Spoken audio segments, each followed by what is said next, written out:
Man Hill. Gaston, South Carolina is a lonely little place. Sitting just south of Columbia along 321, it's just a small crumb off of the misshapen piece of pie on the United States plate that we call South Carolina.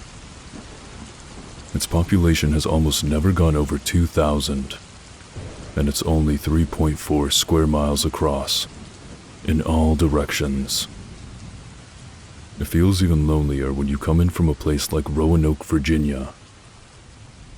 After Mom lost her job, we moved to the only place where the rest of our family resided. Good old South Kakalaki. I had been moping on the trip the whole time on the way down here.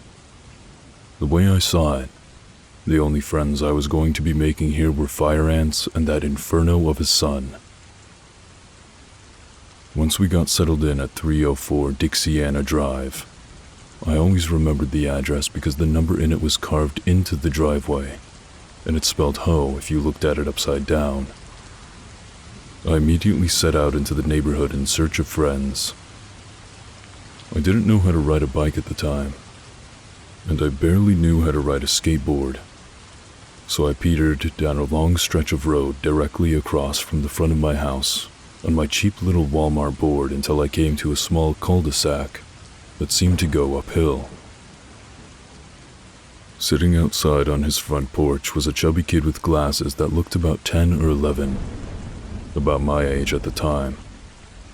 I really had no one else to talk to, so I asked what his name was and he told me that it was Terry. He liked being outside a lot and I didn't, but we both seemed to like video games. With that, we would get along just fine. There was one thing that he hadn't told me over the next few weeks that we spent riding around the neighborhood. He was into scary movies. I was a massive chicken when it came to anything that seemed intent on forcing you to change your underwear every 5 minutes, so I didn't really like this aspect of him. Even worse, he had tons of horror movie action figures and loads of VHS tapes of all the creepy movies you could think of, stacked in his room. Every time I came to visit, he was almost certain to scare the living bejesus out of me with one of those creepy Freddy Krueger dolls, or force me to watch the Texas Chainsaw Massacre with him in the dark. His room wasn't really that nice looking to begin with. He had a bunk bed. He was an only child, and only his grandmother lived with him, in which he slept on the bottom, and all his slasher flicks and action figures slept on top. There were loads of holes in the walls and everything had a generally grimy feel to it. It made those horrifying moments of watching pure terror in the dark all the more icky. One day when he realized that I pretty much hated any kind of horror movies he threw at me, he began telling me urban legends. Some of them were about the town as a whole, but more than not, they were about our particular neighborhood. I didn't really believe any of them. That is, until he told me about Hanging Man Hill. It was about a year after we had met each other and we were riding around the neighborhood. By this time, Terry had told me to man up and we had eventually taught me how to ride a bike. He stopped when we were riding in front of a house we had simply entitled The Crack Shack, due to its residents being stoned out of their minds on a regular basis. He seemed to be peering out at a small pathway behind the place that went up the further you went back. He was usually the leader when it came to showing me new places in the neighborhood, so I didn't question a thing when he beckoned for me to follow him up the trail. It was a pretty steep climb up the side of the hill, with plenty of sand and rocks to send anyone not being careful straight back down. It felt as though the trees were closing tighter and tighter on us until we reached a large opening at the top. Besides the empty soda bottles and used condoms, the only man-made thing in the area that I could see were long stretches of telephone poles going across a series of sandy, dry hills. If not for the 2 strips of heavy forest on either side of these hills, it might have gone on forever. The area didn't seem to have any particular importance. I had expected him to bring me to some awful cemetery, but in the dying light of the late afternoon sky, those rolling hills looked beautiful. I thought that he might try some desperate last attempt to scare me, but instead, he just turned to me with the most serious and grim face I'd ever seen on him. "Here we are. Hanging Man Hill," he whispered. "Hanging Man Hill? Is this another one of your stories?" "Sort of, except this one's true." I rolled my eyes at the thought. How did he possibly expect me to believe any of his stories? He just kept staring at me with that face, waiting for me to respond. How could this even be a Hanging Man Hill? There's no hanging man, and there's at least 6 hills here. "Right down there. Look." He pointed his finger toward the nearest telephone pole, sitting between the 2 closest hills to us. A small creek, no more than 5 feet across, ran between the 2 hills and went onward into that never-ending forest. There was no hanging man, but the pole itself seemed more ominous than the rest. "Roy Terrence," he whispered. "Who?" It wouldn't be Hanging Man Hill without a hanging man, would it? He bolted down the first hill on that blazing orange bike of his. I tried to keep up, but Walmart and sporting goods don't seem to mix. There was a faulty chain on my cheap dull red bike. The sticks from the surrounding trees had rooted themselves to the ground and were now snagging onto the dangling chain. With one mighty tug of a huge root on the bike, I was head over the handlebars all the way to the bottom. I landed on my knees with a small sploosh sound as my legs hit the water. It couldn't have been more than a few inches deep. I almost called for help from Terry when I realized that he had stopped at the bottom just before I had tumbled to the creek alongside him. His head was peering upwards, looking straight at the top of that dark and shadowy-looking telephone pole. "Little help?" I squeaked. Terry broke his gaze with the pole just long enough to wrench me from the creek and get me to my feet. After that, his stare continued to be fixed on seemingly nothing at the top of the pole for the longest time. "What is it, or who is it that you're looking for again?" I grumbled in frustration. I was going to be pretty pissed if he had taken me down here and all I had gotten out of the trip was a banged-up knee. I hadn't noticed the pain before because the water in the stream was cool, but now it stung like the dickens. "Roy Terrence, owner of that small shed just beyond the trees over there." I hadn't noticed the shed before. It sat just behind a large oak.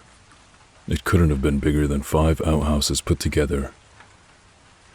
After his wife and kid left him, he hung himself on the wires just above us. Cops didn't find much, just a charred husk of what used to be a man. Legend says that whoever is out here at his exact time of death gets strung up on the wires with him. Oh, and do tell, when would that be? For once he broke his serious tone to give me a goofy, "Oh, I don't know," shrug. And then he was back to that grim attitude. "And you're suggesting that we stay here and wait for him? Despite the many excuses I have to dispute this, I think I'm going to go with, it's late and Mom is making dinner, so I have to go home." "Fine. Tell your mom that you're sleeping over at my house tomorrow night, and I'll do vice versa with my grandma. Meet me here at 7. Against my better judgment, I decided that I might as well come. What harm did it do? Obviously, he was lying, and, if nothing else, it would set my mind at ease to see that he was. While none of his stories actually seemed to be true up until this point, his sudden change of tone had made it slightly more believable. When he had told his other stories, he was giggling so hard that one might think that he had snorted a pound of happy crack. When we were headed home, just as the last tint of orange had left the sky, I asked him, Why did you get so serious back there? You're always such a total goofball. I lost my grandpa to Roy Terrence. My grandma was with him when it happened. Haven't you ever wondered why she's so grumpy all the time? His grandmother was, in fact, very crotchety. I had never bothered to ask why she was that way. If this was all some elaborate hoax by Terry, I was going to slap him into next Thursday when this was done. That night I had a horrible nightmare. Like most people, I couldn't remember much about it, but it had Roy Terrence written all over it, even though it was roasting on that hot South Carolina night. I had woken up with chills. By the time 6 p.m. had rolled around, I had already packed my old school backpack with basic equipment, like a flashlight and a few bags of Chex Mix in case we got hungry. By 6:30, I had rolled out into the neighborhood as fast as an overweight 11-year-old could. I had to admit I was actually pretty excited. Finally, at around 6:55, I arrived at the small creek where Terry had already set up a small fire and was roasting marshmallows. If I hadn't decided to show up, I would have disappointed him like hell. How is this exactly going to work out? Are we just going to camp out here all night? We don't know when he's supposed to show up, I said. He had stuffed his face with a marshmallow. What? He crammed the marshmallow down his throat. I said, I'll wait all night here if I have to. Whatever, I retorted as I plopped down next to his fire. He had thrown 3 lighters in to keep it lit, and began to pull out my snacks. After about 3 hours, the first of the crickets had begun to sing their endless chirping song as the last streak of sun had reached its end. I had begun to grow irritated, and a little bit tired. Terry was wide awake, his hand glued to the bag of marshmallows. He had begun his eternal gaze on the top of the pole again. Terry, man, I'm tired. If I don't see a crispy dead dude in the next hour, I'm out. Okay. His cheek stuck out like a squirrel with another marshmallow. I snuggled up to the fire and began to doze off. Just as I was about to slip into unconsciousness, a loud, crusty, brittle peeling sound echoed through the hills and out into the forest. I immediately sat up. My vision was pretty blurred from having almost dozed off, but I could make out Terry's shape. He was gaping wide-eyed at the top of the pole.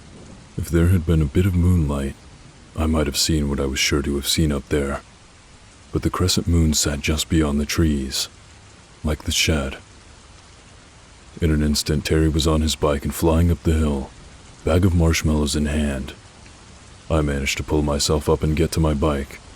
I began pedaling like a madman when I realized that my chain had popped off.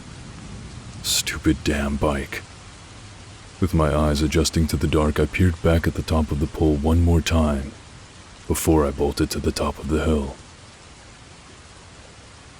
Roy Terrence was not so much of a person as he was a sagging shape. His flesh, dark as the night, was clinging to his bones for dear life. His facial features, though not entirely evident, seemed to be in a constant state of both agony and ecstatic joy. And that eye, that one eye he had left, deep in its socket, gazed upon me with absolute hatred and insatiable want. Just when it seemed that he was ready to climb off of the wire and come for me, the weak spine that had been holding his head to that molten pile of flesh and bones snapped, sending what was left of his skull tumbling into the fire Terry had started. It gave me one glowing, burning satisfied grin before disintegrating into a wisp of ash. I had been halfway up the hill before I had realized I was moving.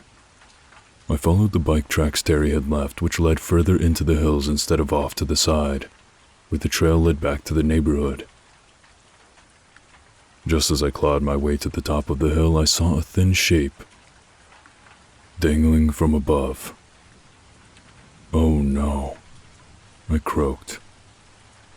Terry's bike. That blazing, orange bike that he loved so much was left wrecked at the base of a telephone pole. Above, Terry's body hung limply, although it didn't look much like Terry anymore.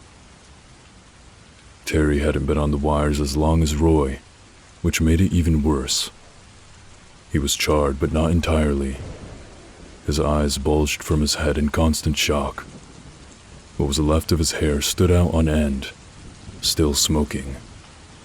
The seemingly endless wires above entangled Terry's neck like a boa constrictor. Dangling from his scrawny, burnt little arm was a bag of marshmallows, melted to his hand from the heat.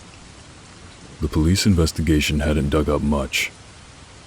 They had scoured all throughout the area and had not found any evidence that anyone was ever there.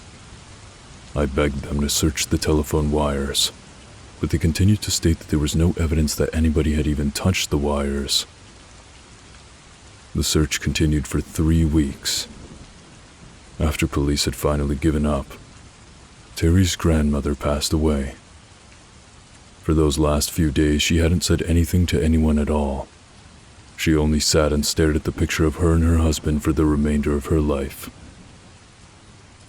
After the house had been cleared out, the contents of Terry's room were offered to me. His entire collection of horror movies, action figures, and all else was donated to Goodwill.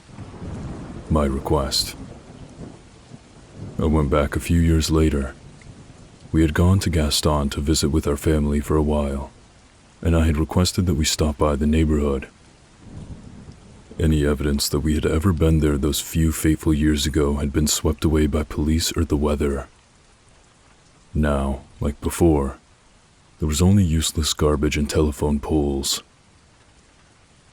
Just as I was getting ready to walk away, I caught a glimpse of something in the corner of my eye. I only saw a tiny bit of it before it fluttered away. It was a melted marshmallow bag.